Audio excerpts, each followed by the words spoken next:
welcome in. Whether you're frantically prepping for a meeting or, just driven by an intense, burning curiosity about human nature, I can promise you today's deep dive is going to hit incredibly close to home. Oh, yeah, definitely. The material we're looking at today, it goes so far beyond its surface subject. Yeah. It really touches on these deep psychological themes that apply to all of us, no matter our background. We're looking at how we process that friction between who we were taught to be and who we realize we actually are. Okay, let's unpack this. Today, we are focusing entirely on a single, just profoundly personal source. It's a blog post from March of 2026, written by a guy named Jimmy Perez. Right, and the piece is titled Dad Rage. Dad Rage, yeah. Jimmy describes himself on his site as simply a student of the human condition. And he writes with this level of just unfiltered honesty that forces you to pause and really reflect on your own life. It does, and that vulnerability in his writing, it serves a very specific purpose for us today. Our mission for this deep dive is to explore the profound internal shift he details in this post. Which is massive. It's huge. We're looking at a transition from a traditional, force-based model of discipline to a perspective rooted entirely in vulnerability, empathy, and love. Yeah. And more than that, we really want to understand the intense courage it takes for anyone to evolve past the ingrained habits of their own upbringing. Absolutely, because Jimmy gives us this real-time window into that evolution. Right. And the post kicks off with the trigger. Right, the video. Right. Jimmy talks about coming across a video online of a young mother confessing her immense guilt over something she called mom rage. Which is a term you hear quite a bit now. You do, yeah. Yeah. She described this moment where she spanked her daughter harder than she originally intended to, and she was just consumed by the emotional aftermath of that action. Yeah. Now, Jimmy obviously isn't a mother, but he writes that he instantly and deeply understood exactly what she meant. The resonance was just immediate. And that resonance, it really opens the door to a crucial timeline in Jimmy's own life, which forms the whole foundation of his reflection here. He explains that he has an older son who is now 29 years old. And Jimmy is remarkably candid about that earlier era. He really doesn't hold back. No, he doesn't. He notes that when he was young and raising that first child, he did spank him a few times. And he admits he likely did it more out of fear than any sort of, intentional parenting strategy. And he also mentions a really key detail here. He was drinking during those years. Yeah, that's a huge factor. It is. He wrestles heavily with his own memory of it. He says he honestly can't tell if he minimized the severity of those actions because the alcohol was dulling his judgment, or if he genuinely believed at the time that physical discipline just wasn't a big deal. Well, and taking away a numbing agent like alcohol, it forces a person to confront the raw, unfiltered impact of their actions on others. Oh, totally. He's looking back over 20 years and questioning the very lens through which he viewed his own authority. And we have to contrast that earlier period with his current reality. So the narrative fast forwards. Jimmy is now 5 years into complete sobriety, and he finds himself raising two young boys again. Right, a second chapter. Exactly. The fog has lifted.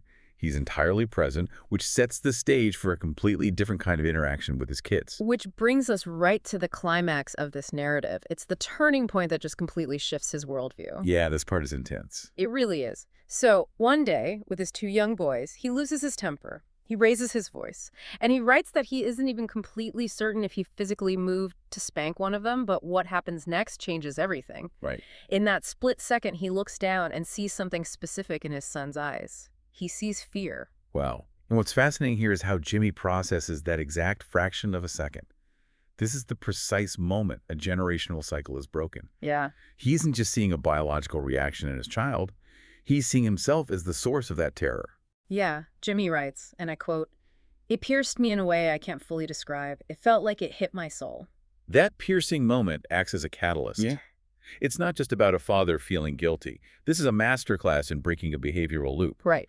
Jimmy realizes that relying on fear is actually a shortcut. It's like a biological hack to get immediate compliance, but it costs you long-term trust. Yeah, it's a cheap tactic. Exactly. And in that instant, Jimmy makes a conscious, immovable decision. He resolves right then and there that he never wants to see that look in his children's eyes ever again. It's that stark realization that fear doesn't just vanish when the yelling stops. It sets up camp in a kid's memory. And lingers. It really does. Jimmy explicitly states he refuses to let his children carry that kind of memory of him. He wants to teach respect, he wants to be firm, sure, but he realizes fear cannot be the vehicle for those lessons. The collateral damage is simply too high. Way too high. And finding alternative vehicles for teaching respect is where the societal challenge really begins. Because as Jimmy is processing this massive internal shift, he looks around at the age of 48 and realizes there is a complete cultural void.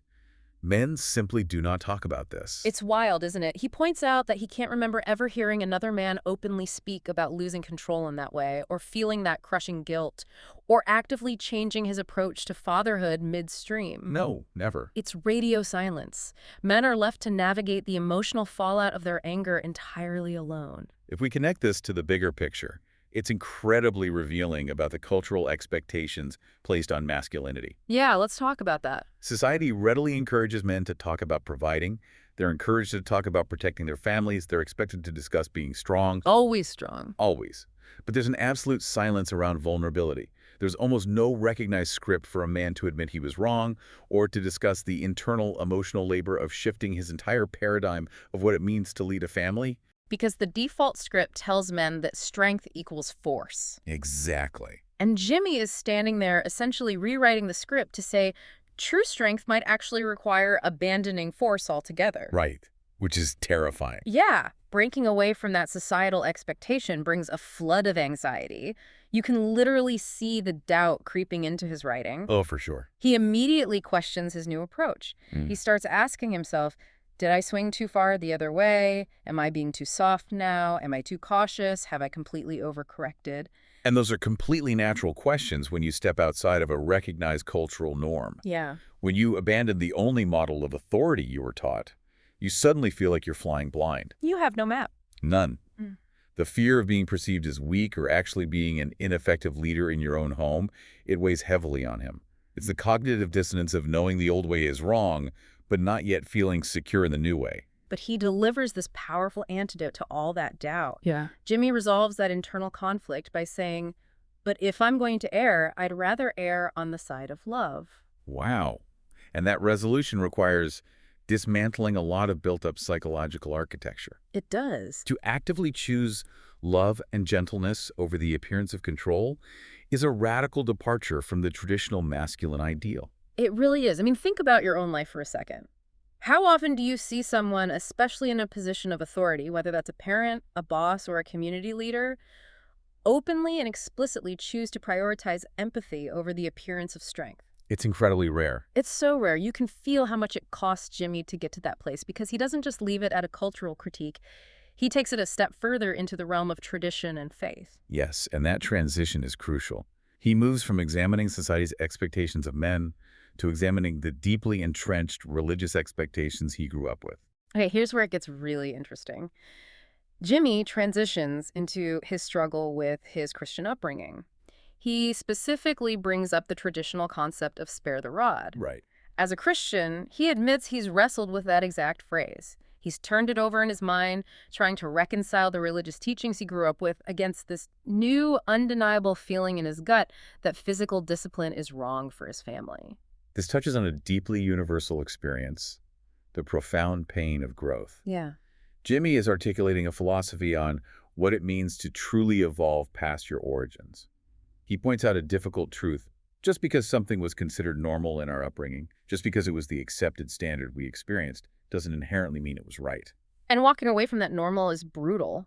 Jimmy acknowledges this kind of growth is deeply uncomfortable. Oh, absolutely. When you start changing how you operate, especially regarding deeply held traditions, it often feels like you're committing a betrayal against your past.